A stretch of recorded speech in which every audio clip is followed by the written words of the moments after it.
اعوذ باللہ من الشیطان الرجیم بسم اللہ الرحمن الرحیم صلی اللہ علی محمد وآل محمد صلی اللہ علیہ وسلم۔ حضرت موسیٰ علیہ السلام کے زمانے میں قارون نام کا ایک بہت مالدار شخص تھا۔ سورہ کہف میں بیان یوں ہے، جسے اللہ نے اتنے خزانے عطا کر دیے تھے کہ اس کی چابیاں اٹھانا بھی آدمیوں کی ایک جماعت کے لیے بھاری تھا۔ ان نعمتوں کی شکر گزاری کے بجائے فخر و غرور اور نمائش دکھاوا اس کا معمول تھا۔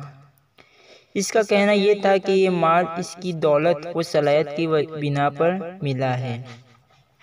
آخرکار اللہ نے گناہوں کی وجہ سے اس کے مال کے ساتھ زمین میں دھنسا دیا۔ مال بے شک اللہ کی ایک عظیم نعمت ہے، لیکن اس نعمت کی حقیقت یہ ہے کہ بطور آزمائش کے لیے دیا جاتا ہے۔ وہ آزمائش کیا ہے؟ اسے رسول اللہ صلی اللہ علیہ وسلم نے بہت ہی آسان میں بیان کیے ہیں۔ ہمارے کمزوروں کی وجہ سے ہماری مدد کی جاتی ہے اور ہمیں رزق دیا جاتا ہے۔ دونوں جہاں میں جس کو جو ملا ہے اللہ کی عطا سے ملا ہے۔ مشاہدہ، بڑے بڑے ذہن و باصلاحیت لوگ غریب ہو کر رہ جاتے ہیں اور بعض لوگ دیکھتے ہی دیکھتے مالدار ہو جاتے ہیں۔ لوگ اسے قسمت سمجھتے اور کہتے ہیں، در حقیقت یہ اللہ کی اپنی تقسیم ہے۔ یہ تقسیم ہمیشہ غیر متوازی ہوتی ہے۔